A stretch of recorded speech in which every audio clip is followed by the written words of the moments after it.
গেলাম। বাড়িতে খুশির ঢোল বেজে উঠল, সবাই বলা বলি করল, যাক ছেলেটা কাজে লাগলো, এখন যদি সোনালির কষ্ট দূর হয়। হ্যাঁ, আমি আমার মার কষ্ট দূর করার জন্য কোনো দিকে না তাকিয়ে খেলাধুলা করার বয়সে চাকরিতে চলে গেলাম। গ্রামের বাড়ি হওয়াতে ভয়ের কিছু নেই, আশেপাশে তো কাকা চাচারা আছে। আমার বোন শারমিন আক্তার, বয়স 19, ইন্টার সেকেন্ড ইয়ারে পড়ে, বাবার মতো টিনে কাঠি। আমারই এমন মেয়ে পছন্দের না। মা সোনালী বেগম, বয়স মনে হয় 42 হবে, দারুণ দেখতে, এখনো যুবতী মেয়েদের সাথে পাল্লা দিতে পারবে। ফর্সা লাল টকটকে মার দীঘল কালো চুল, ঘন মেঘের ভেলা, এত ঘন লম্বা চুল যে তা সারা পিঠ পেয়ে কোমর ছড়িয়ে নিচে নেমে যায়। লাল টকটকে ঠোঁট আর টানা টানা চোখ, সব মিলিয়ে আমার স্বপ্নের নারী, আমার জন্মদানকারী বিধবা মা। যা চরম পাপ, যা কখনো পাওয়ার নয়। সবই জানি, সবই বুঝি, তারপরও মনের কোথায় যেন সোনালীকে নিয়ে স্বপ্নের নীড় রচনা করি। যেখানে মা নয় সে আমার সোনালী, শুধু সোনালী। আমার মনের এই গোপন চাওয়ার কথা শুধু আমি জানি।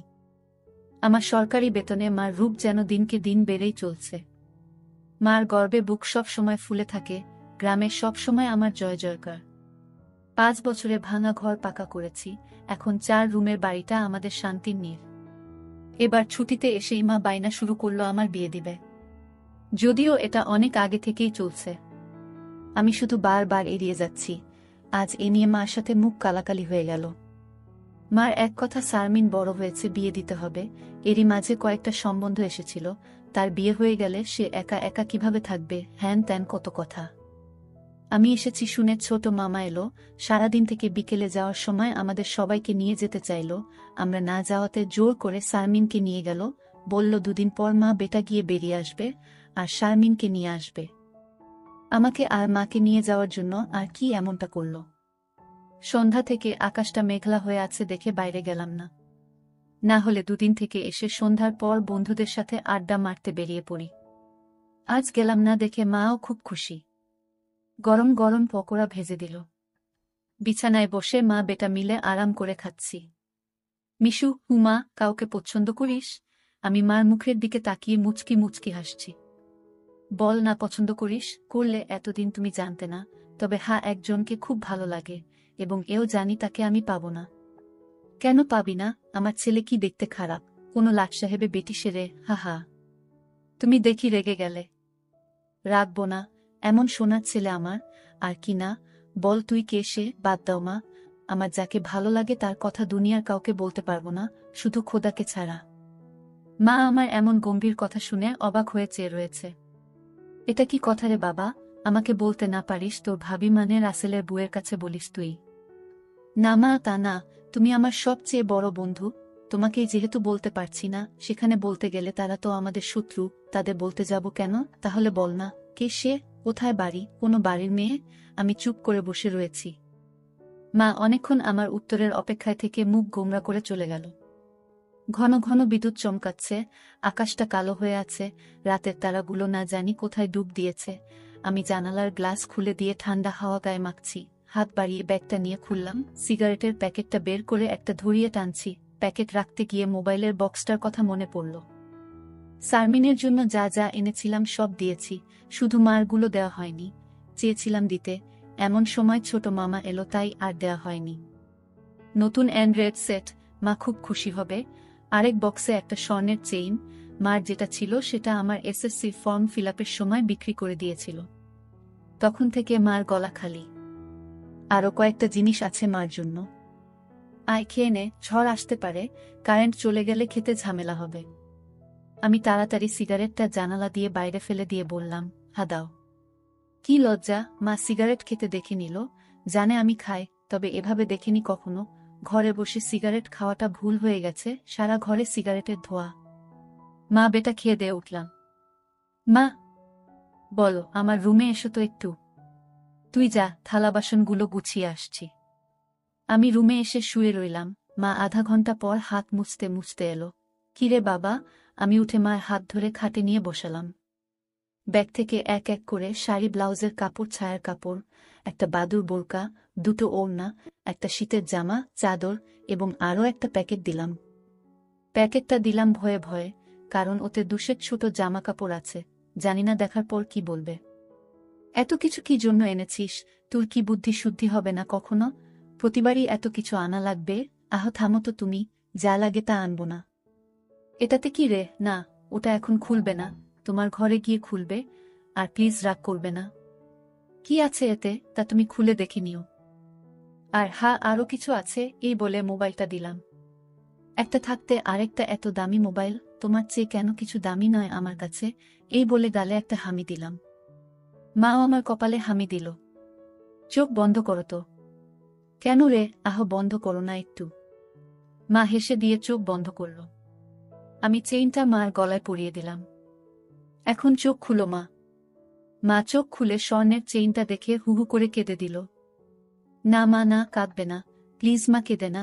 তোমার মুখে হাসি দেখব বলে নিয়ে এসেছি, সেখানে তুমি যদি কাঁদো তাহলে আমার খুব কষ্ট হবে মা। না রে বাবা, কাঁদছি না, তুই বুঝবি না এটা কিসের কান্না। খুশি হয়েছ মা? হ্যাঁ রে বাবা, অনেক খুশি হয়েছি। এই বলে মা দাঁড়িয়ে উঠে আমাকে ধরল। আমি তো কেঁপে উঠলাম। মা কখনো এভাবে আমাকে ধরেছে বলে মনে পড়ে না।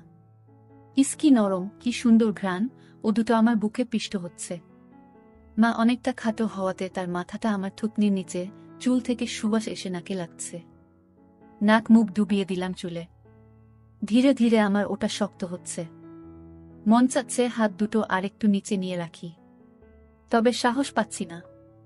মা আমার যা রাগী মানুষ, ছোটবেলায় কত বেতপিটা করেছে তার হিসাব নেই। মার মুখটা দুহাত দিয়ে ধরে কপালে একটা হামি দিলাম। আর কখনো কাঁদবে না মা, আমি যেন তোমার চোখে পানি না দেখি। আচ্ছা বাবা, আর কাঁদব না। তো যাও, লাল তাঁতের শাড়িটা পরে দেখাও তো, দেখি কেমন লাগে আমার মাকে। যা পাগল, আমি বিধবা মেয়ে লোক, এমন লাল টকটকে শাড়ি পরলে মানুষে কি বলবে? কি বলল তাতে তোমার কি যায় আসে? আর এখানে মানুষ আসবে কোথা থেকে? মানুষের সামনে না পড়তে চাইলে পড়ো না, এখন আমাকে তো পরে দেখাও। আমার খুব মন চাইছে সাজুগুজু করে কেমন লাগে দেখতে। তাই আমার বাবা এনেছে, আর আমি পরব না তা কি হয়? তবে মানুষের সামনে কখনো পড়তে বলিস না রে। ঠিক আছে মা, আমি শুধু আমার সুন্দরী মাকে দু চোখ ভরে দেখতে পেলেই হলো। যা দুষ্টু, মাকে কেউ সুন্দরী বলে? হা, তাই? তাহলে কি বলবো গো? হি, তুই জানিস কি বলবি।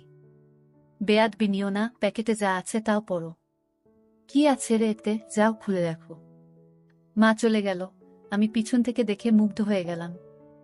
এ মহিলার কি কখনো যৌবনে ভাটা পড়বে না? প্রায় 15 মিনিট পরে মা এলো। অসম্ভব, এ কাকে দেখছি আমি? এতদিন এক পেরে শাড়িতে যে মাকে দেখেছি তার সাথে এই মহিলার কেন মিল নেয়? কি সুন্দর, অতুলনীয়, গর্জিয়াস, মার্ভেলাস, যতই উপমা দিই না কেন কম পড়ে যাবে। মা দরজার কাছে দাঁড়িয়ে আছে, আমি বিছানার পাশে হা করে দাঁড়িয়ে আছি। মা ভীষণ মায়াবী করে হেসে চোখে ভ্রু উঠানামা করে জানতে চাইলে, কি কেমন? আমি ধীরে ধীরে মার সামনে গিয়ে দাঁড়ালাম। কি রে, কেমন হয়েছে? দারুণ মা, খুব সুন্দর, মনে হচ্ছে অ্যাঞ্জেল। যা দুষ্টু, মাকে এমন কমপ্লিমেন্ট দিতে হয়? আমার 10 পাস মা যে এমন কথাও বলতে পারে জানা ছিল না। সরি মা, বলে হাত ধরে বিছানায় নিয়ে বসালাম। আমি নিচে বসে মার কোলে মাথা রাখলাম। তুমি সব সময় এমন ভাবে থাকতে পারো না মা। মা আমার মাথায় চুলে হাত বুলিয়ে দিয়ে, কি পাগলের মতো বলছিস? মানুষে দেখলে কি বলবে? তাহলে বলো, আমি যে কয়দিন থাকবো সে কয়দিন এমন করে সেজে থাকবে কেন রে? আমার খুব ভালো লাগে মা। হি পাগল, আচ্ছা থাকবনি। আমি মুখ উঠিয়ে মার মুখের দিকে তাকিয়ে, ওগুলো পড়েছ মা? যা শয়তান, কিছু তো শরম করো। মার জন্য কেউ এসব আনে জানি না মা, কেউ আনে কিনা, তবে বাবা থাকলে হয়তো আমিও আনতাম না। সে নেই দেখে মনে হলো আমার মার তো ভালো মন্দর খোঁজ রাখার কেউ নেই, তাই নিজেই রাখি। রাগ হয়েছ মা? না, রাগ হয়নি, কিন্তু আর আনিস না। কেন মা, পছন্দ হয়নি? নাকি সাইজে হয়নি? সব ঠিক আছে। তবে তবে কি মা? মা লজ্জায় মুখ ঘুরিয়ে নিয়ে, তুই এনেছিস ভাবলে পড়তে শরম করে রে। আজ থেকে আমাকে ছেলে নয় বন্ধু ভাববে, তাহলে আর শরম করবে না। হবে মা আমার বন্ধু, যাহ পাগল, সমবয়সী না হলে কি বন্ধু হওয়া যায় এ যুগে? ওসব পুরনো কথা মা। তাই বলে মা ছেলে? মা ছেলে, এতেই তো ভালো, একে অপরের কাছে আসা যায়। তুই অনেক বড় হয়ে গেছিস দেখি, কি সুন্দর কথা বলছিস। তা তো অবশ্যই, কয়দিন পর তোমার ছেলে সেকেন্ড লেফটেন্যান্ট অফিসার হবে। খুব ভালো হবে রে বাবা, খুব ভালো হবে। এমন সময় বিদ্যুৎ চলে গেল। মোবাইলটা জ্বালাতো মিশু, দেখি চার্জার বাতিটা কোথায় আছে। থাক না মা, এমন কি সুন্দর তোমার কোলে শুয়ে আছি, জানো মা, পাহাড়ি এলাকায় একা একা পোস্টে ডিউটি দেওয়ার সময় এমন স্বপ্ন রোজ দেখি। প্রতিদিন মনে হয় তোমার কোলে শুয়ে একটু যদি। ঠিক আছে, এমনই থাকতো যত মন চাই। ধন্যবাদ মা। হি হি পাগল। মা হু, আজ আমার পাশে ঘুমাবে একটু? কেন রে, মন চাচ্ছে তোমাকে ধরে ঘুমাতে। ঠিক আছে, যা সদর দরজাটা বন্ধ করে ঘরগুলোতে ছিটকানি লাগিয়ে আয়। আমি উঠে লাফাতে লাফাতে চলে গেলাম। আজ আমার খুশি ধরে না, কিছু হলে হতেও পারে। এক জগ পানি নিয়ে এলাম সাথে করে। এসে দেখি মা শুয়ে পড়েছে। টেবিলে জগটা রেখে খাটের পাশে দাঁড়ালাম। মা দেয়ালের দিকে সরে গিয়ে আমাকে জায়গা করে দিল। বজ্রপাতের আলোতে মার মুখটা মায়াবী মায়াবী লাগছে। খোলা জানালার হিম বাতাসে আমার মনে ঝড় তুলছে। জানি না মার মনে কি চলছে। মনে হচ্ছে মা তার স্বামীকে পাশে শোয়ার জন্য জায়গা করে দিল। মা নতুন বউ, আমি তার স্বামী। দাঁড়িয়ে রইলি যে, শুবি না? হাসুই। মার পাশে শুয়ে পড়লাম, দুজনে মুখোমুখি। আধো অন্ধকারে দুজনে দুজনার দিকে চেয়ে আছি। ঘুমাবি না? তুমি ঘুমাও, আমার ঘুম এত তাড়াতাড়ি আসে না। তাই আয় কাছে আয়, মাথায় হাত বুলিয়ে দিচ্ছি। আমাকে আর পাই কে?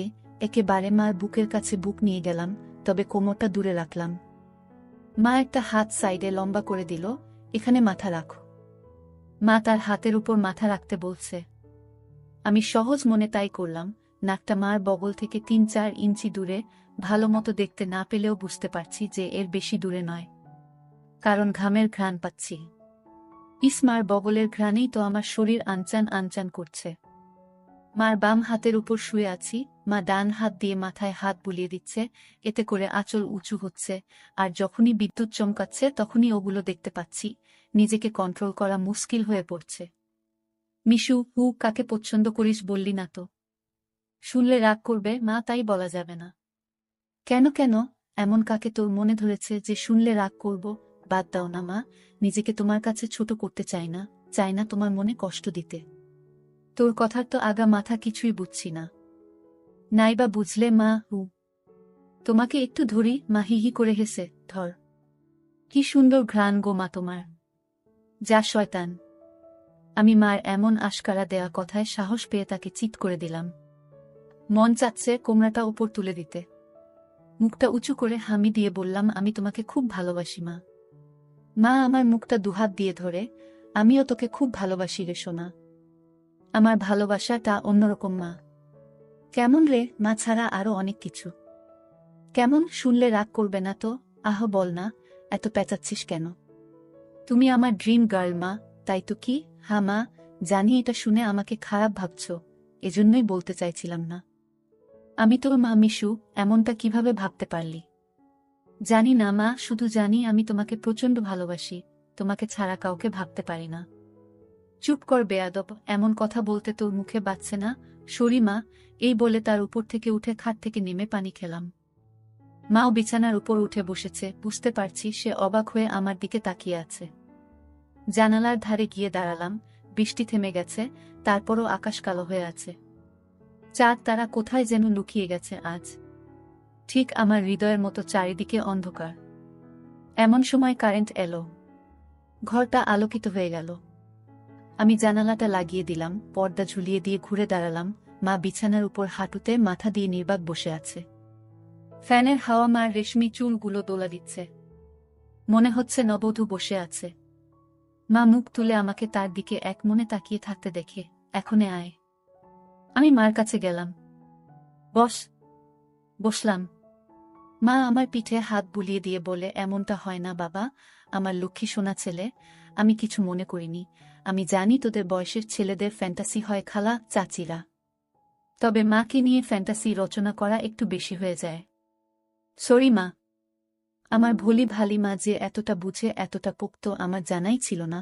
এত অনেক শেয়ানা। ঠিক আছে, চেষ্টা কর আমার উপর থেকে মনটা সরিয়ে অন্য দিকে নিতে। বিয়েটা করে নে, দেখবি সুন্দরী বউ পেলে মাকে ভুলে যাবি। আমি মাথা নিচু করে, পারবো না মা, প্লিজ। নিজের সাথে অনেক লড়াই করেছি, আমি ক্লান্ত মা। কিছুতেই তোমাকে মন থেকে সরাতে পারি না। কেন রে, কি এমন পাস আমার মাঝে? আমি মুখ তুলে মার মুখের দিকে তাকিয়ে, জানি না মা, শুধু জানি তুমি আমার সব। তোমার কথা চিন্তা করলেই আমার আমার কি তোর পাগল হয়ে যায় মা।